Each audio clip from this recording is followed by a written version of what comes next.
gotta tell you, I've never done what was expected of me. In fact, the day that I'm born shocked the hell out of my parents. You see, they are so convinced that I'm gonna be a boy that they only have boy names picked out. Like Carrie, after that tall, dark, and handsome drink of water, Cary Grant. And while I am born with a beautiful dark head of hair, I am also a girl.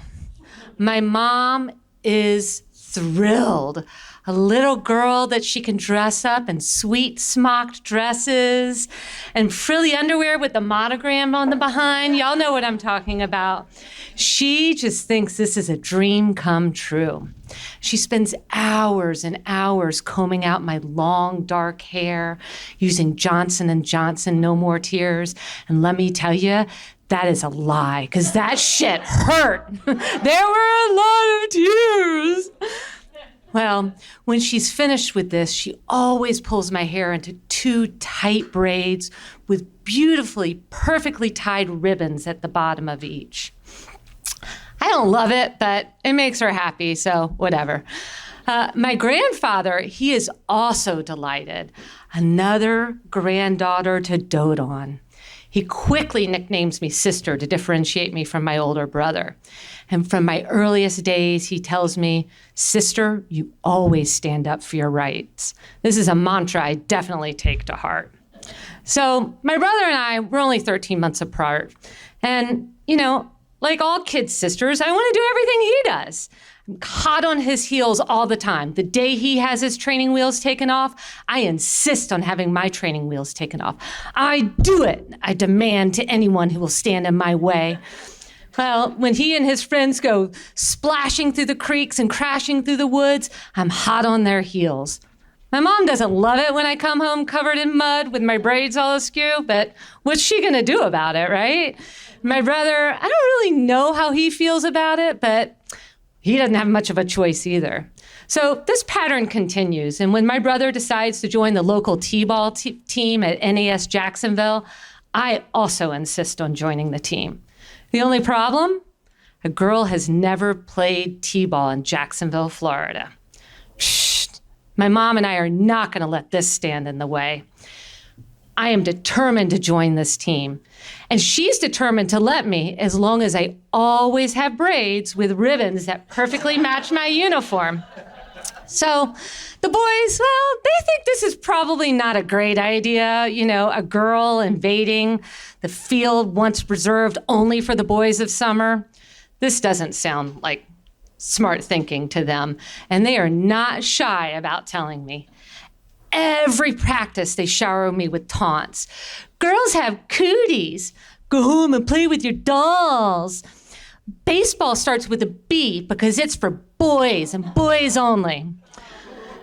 My coach Lee constantly tells them, boys, don't you pick on Lauren. She's not going to let you get away with that for forever.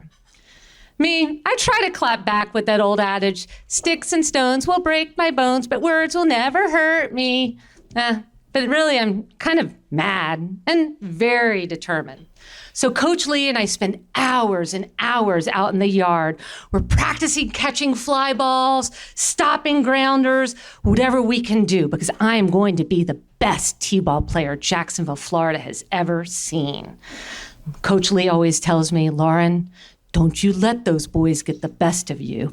You just need to roll with it and stay calm.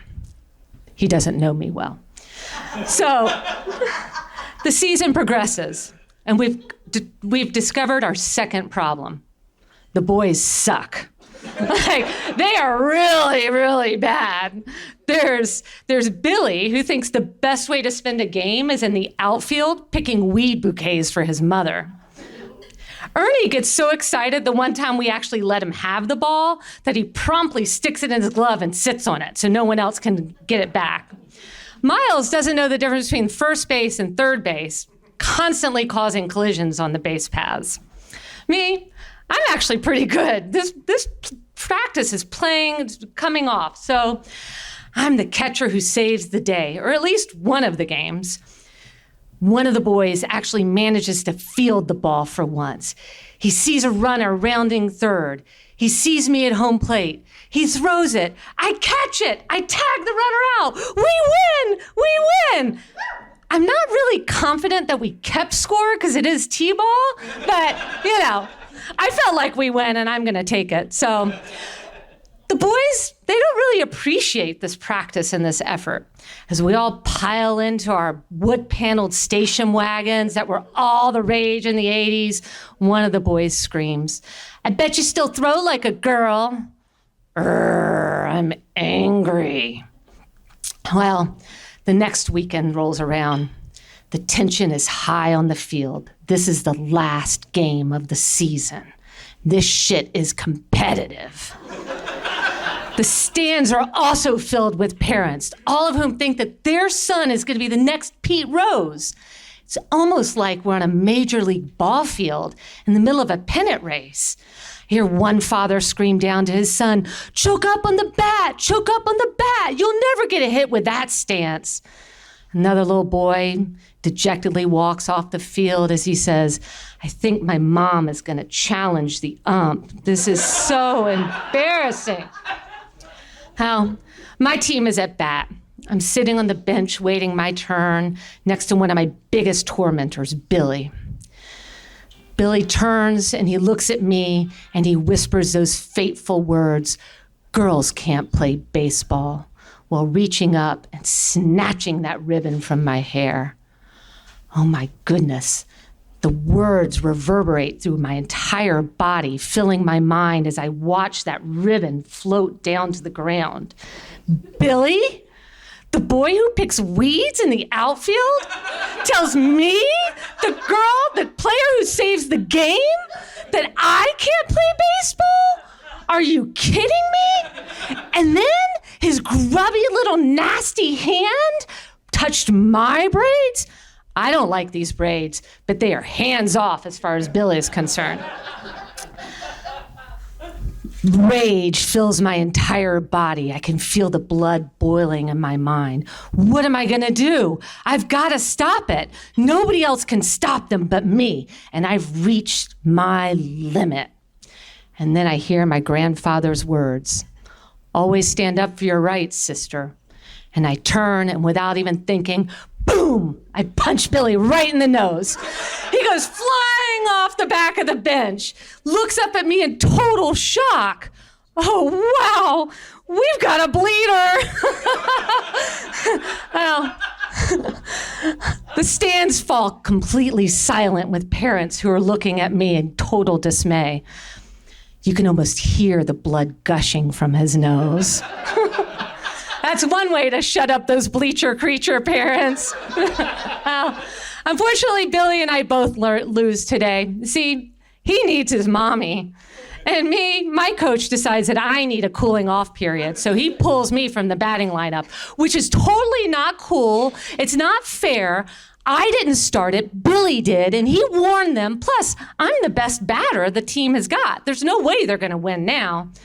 And then I start to think, oh, I wonder what my mom thinks about this. She's probably not thrilled with her daughter. Fortunately, she's pretty used to me by now, was willing to put up with my antics. Plus, this also proved that even with a little feminine flair, her daughter can stand up for herself. This brings an abrupt end to my baseball career. I not only break the boys' hearts and their winning streaks when I go out for soccer the next season. And while I may have hung up my baseball glove, I promise you that I always stand my ground when it comes to bullies. I now know not to do it with violence, but I promise you I'm always going to stand up for my rights, your rights, and the rights of others.